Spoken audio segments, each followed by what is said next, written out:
this hair off my fucking cup first. How did that happen? It's not my hair as well. It's like all long and shit. Nowhere, bro. Maybe. Oh, dear Lord. In our upright and locked position. And please ensure all your aisle armrests are lowered at this time.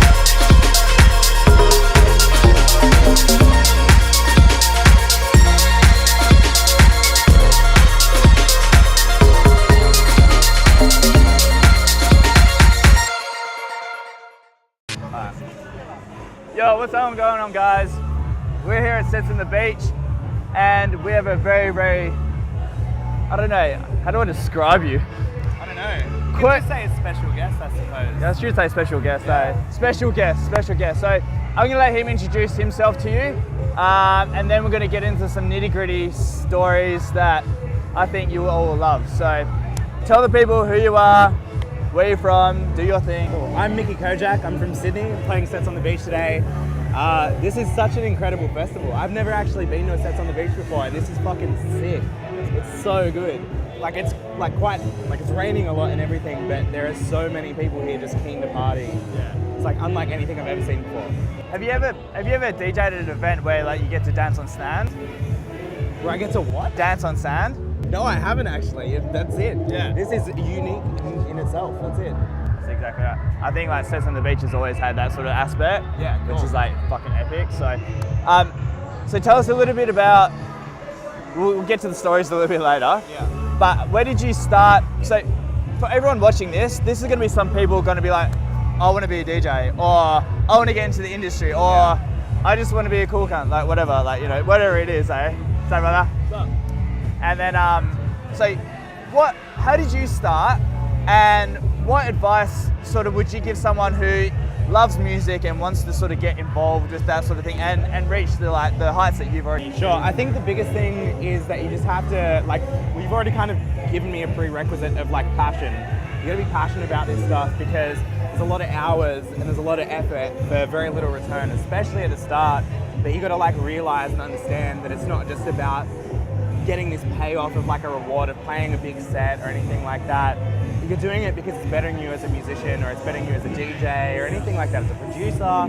So you do this to benefit yourself, and all this other stuff comes as like a bonus, I would say, for me especially. Because I enjoy this so much, I do this every day. Like, I wouldn't say 24/7, I'd sleep a little bit. Like when I Not the try, last few no, days. not the last few days. But yeah, like it's just like like when you live and breathe it, like it doesn't matter. You know, if you're playing a festival or if you're playing a club to 20 people, if you love what you're doing, that's the best thing about it. Yeah, sick, awesome. So, I mean, you can sort of relate that as well, like, because you don't hit it big straight away, do you? You don't get to play Sets on the Beach like the first week you start mixing, right? No, that's true. So how long did it sort of take for you to break into like the scene, as in like you're getting flown around, like you're getting asked to come to these places and shit? Yeah. Well, it's funny, I had a couple of different projects before. I was like experimenting with electronic music and everything like that. And it was Mickey Kojak was like the second or third thing that I had done. And it's, a couple of years, which is, I think, in the long scheme of things, isn't that long. So I've been quite lucky. The first song I put out as Mickey Kojak was Feel My Pain, and it just got smashed on Triple J, and it was fucking everywhere. That's a good shit. I'm gonna link that if you haven't heard that. It gets the blood flowing. I did. I had it really lucky, and like after that song came out, I was lucky enough to do a national tour and just have like clubs filled with punters that were just ready to like go hard and party and everything. It was amazing. Yeah. Have you seen the movie with Zac Efron? This has gone off the topic, but We Are Friends. We Are Your Friends. I never watched it. Yeah. I just heard so much stuff about it, and like music that my friends have made is in that movie. Sigala and that's done a lot of stuff. Yeah. It's like, so the Go Freek boys and Hayden James, one of his songs are in there as well. It's crazy, just like these people that you're friends with and you're making music together and sharing music, and just like in blockbuster films with Zac Efron. It's weird, man, it's crazy. The reason why I brought that up is because you said about like you don't once you made that hit on Triple J and then like national tours and stuff like that, and We're All Your Friends is kind of like that. It's like all you need is like that one track to really get you in. Yeah. But there's shit that you have to go through, like so much hard work right? before that, for sure. But you do see that a lot, and like, you know, like artists sometimes they'll make like I'll be playing music for years and years and producing music for years and years, or playing piano or like any instrument for years and years. And the reality of it is, like, you know, that's what a one-hit wonder is. Sometimes it just cracks through and it's just like, success is just there for you.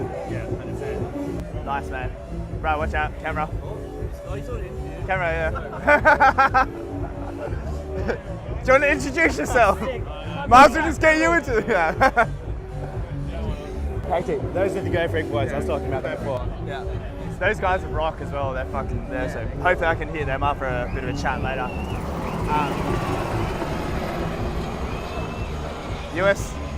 So the Australian Army just flew over in a helicopter. What was that? That's terrifying. Dropping bombs. Yeah, that's crazy. Are they on later? They're playing later, I guess. Yeah. Yeah. Sick. Yeah, we look forward to It's a taking. good entrance. That was a great entrance, though.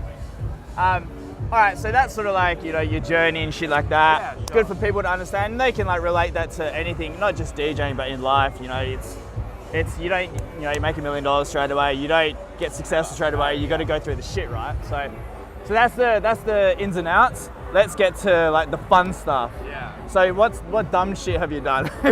Just some good the stuff dumbest for it? shit. Well, this past 5 days has been some dumb shit. Yeah. I've been out of Sydney for like 5 days.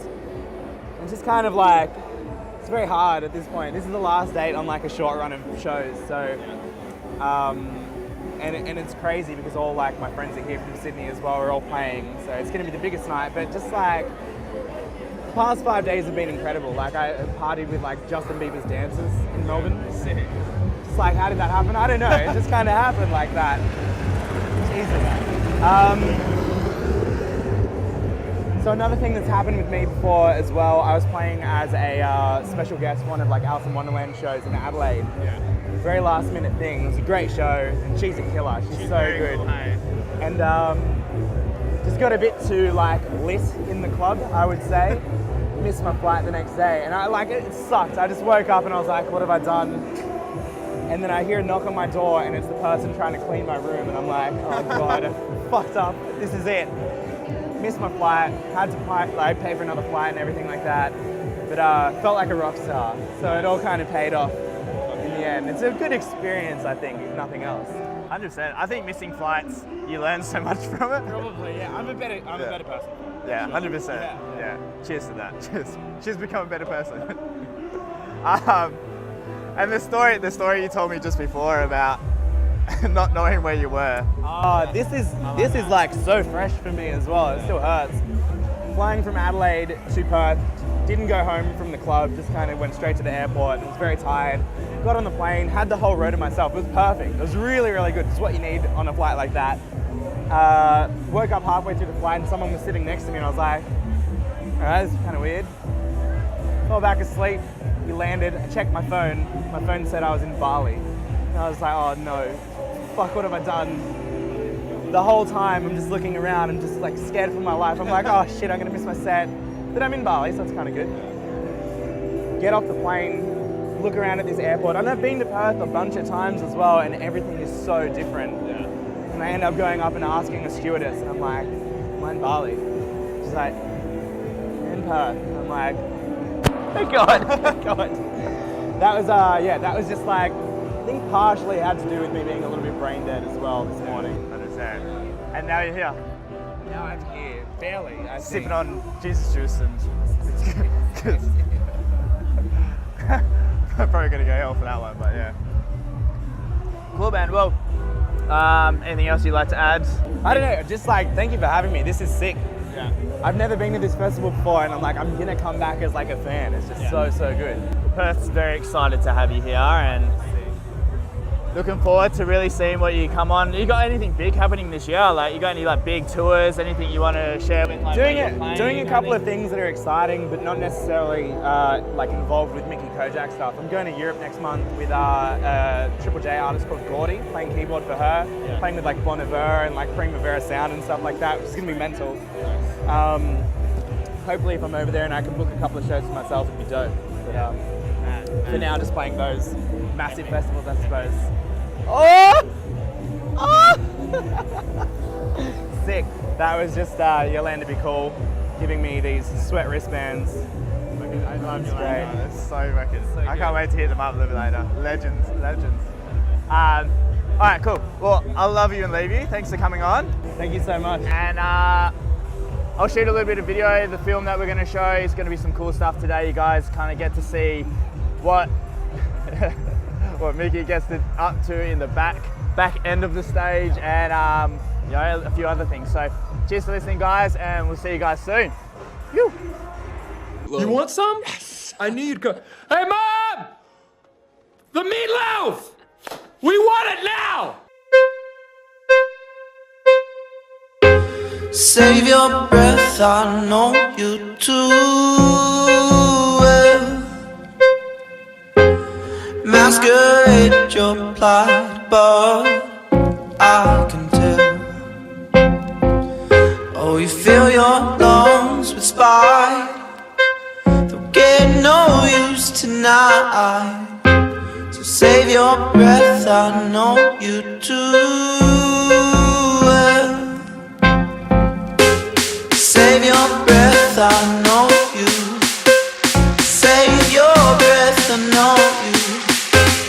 Save your breath, I know you too well.